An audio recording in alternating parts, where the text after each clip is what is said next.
ಮಾನ್ವಿ ತಾಲೂಕಲ್ಲಿ doctor B R Ambedkar ಅವರ 135ನೇ ಜಯಂತಿಯನ್ನ ಅದ್ದೂರಿ ಮೆರವಣಿಗೆಯ ಮೂಲಕ ವಿಜೃಂಭಣೆಯಿಂದ ಆಚರಿಸಲಾಯಿತು.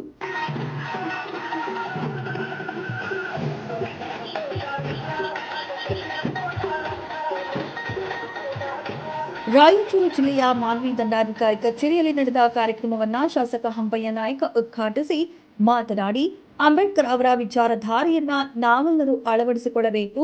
ಹಾಗೆಯೇ ಅಂಬೇಡ್ಕರ್ ಇಲ್ಲದಿದ್ರೆ ನಮಗೆ ಕಾನೂನು ಅನ್ನೋದೇ ದೊರೆಯುತ್ತಿರಲಿಲ್ಲ, ನಮಗೆ ನ್ಯಾಯ ಸಿಗುತ್ತಿರಲಿಲ್ಲ ಎಂದರು.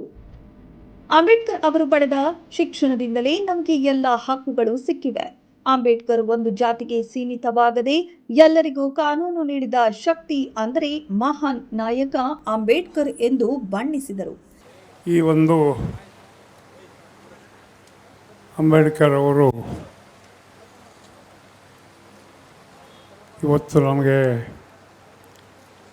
ಜನ್ಮ ಕೊಟ್ಟಿದ್ದರೆ ನಿಮ್ಮೆಲ್ಲರ ಪರಿಸ್ಥಿತಿ ಏನಾಗ್ತಿತ್ತು ಅಂತಕ್ಕಂಥದ್ದು ಕೂಡ ನಾವು ಅವಲೋಕಿಸಬೇಕಾಗ್ತದೆ. ಇವತ್ತು ಅವರು ಜನವೆತ್ತಿ ಇವತ್ತು ನಮ್ಮೆಲ್ಲರನ್ನ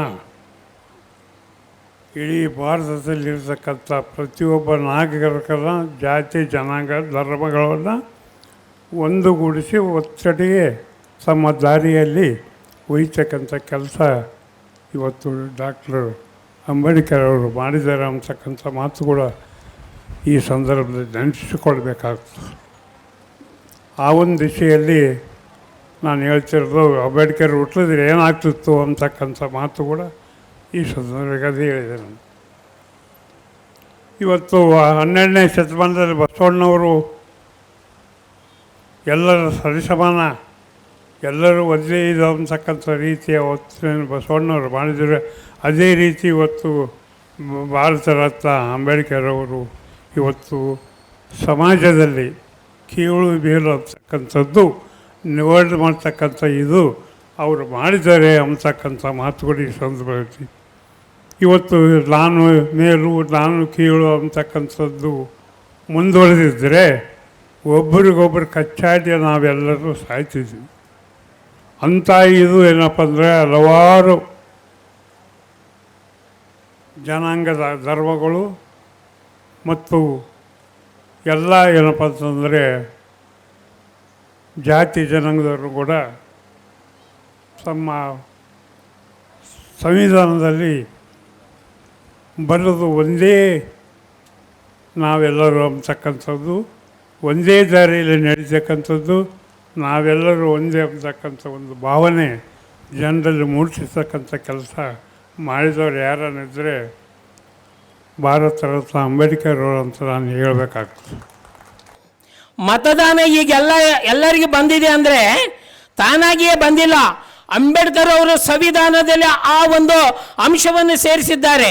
ಈಗ ಎಲ್ಲರಿಗೂ ಕೂಡ ಮತದಾನದ ಹಕ್ಕಿದೆ. ಆದರೆ ಇಲ್ಲಿ ಅರ್ಥ ಮಾಡಿಕೊಳ್ಬೇಕು, ಇಲ್ಲಿ ಅಸ್ಪೃಶ್ಯರು, ದಟ್ ಮೀನ್ಸ್ ದಲಿತರು, ಈ ದಲಿತರಿಗೂ ಮತದಾನ ಹಕ್ಕಿದೆ, ACDCಗೂ ಕೂಡ ಮತದಾನದ ಹಕ್ಕಿದೆ.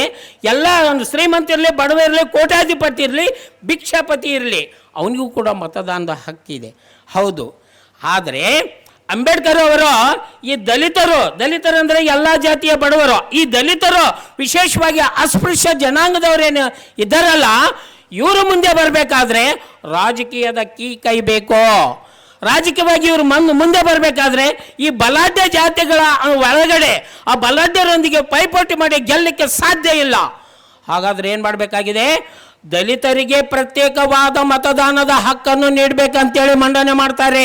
ಬಾಬಾ ಸಾಹೇಬ್ ಅಂಬೇಡ್ಕರ್ ಅವರು ಅವರ ಇವತ್ತಿನ ಜನ್ಮ ದಿನಾಚರಣೆಯನ್ನ ನಾವೇನ್ ಅನ್ಕೊಂಡಿದೀವಿ, ನಮ್ಮ ಭಾರತ ದೇಶದಲ್ಲಿ ಮಾತ್ರ ಮಾಡ್ತಾ ಇದೀವಿ ಅಂತ ಅನ್ಕೊಂಡಿದ್ದೀವಿ. 157 ದೇಶಗಳಲ್ಲಿ, ಸುಮಾರು 157 ದೇಶಗಳಲ್ಲಿ ಅವರ ಸ್ಟ್ಯಾಚ್ಯೂ ಇದೆ.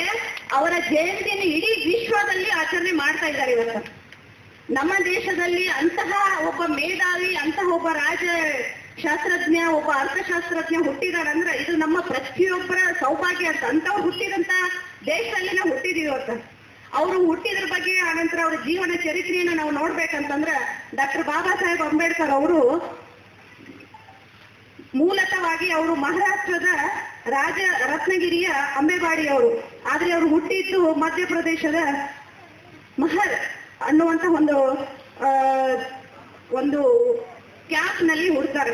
1891 ಏಪ್ರಿಲ್ 14ರಂದು ಡಾಕ್ಟರ್ ರಾಮ್ಜಿ ಮಕೋದಿ ಸಕ್ಪಾಲ್ ಹಾಗೂ ಭೀಮಾಬಾಯಿ ಅವರ ಉದರದಲ್ಲಿ 14ನೇ ಮಗುವಾಗಿ 14ನೇ ತಾರೀಕು ಏಪ್ರಿಲ್ ರಂದು ಜನನವಾಗ್ತಾರೆ. ಅವರ ಜನನವಾಗಿ ಹೆಂಗಂದ್ರೆ ನಮ್ಮ ದೇಶದಲ್ಲಿ ಈ ಏಪ್ರಿಲ್ ತಿಂಗಳನ್ನ ನಾವು ಬಹಳ ಕ್ರಾಂತಿಕಾರಿ ತಿಂಗಳಂತ ಕರಿತೀವಿ.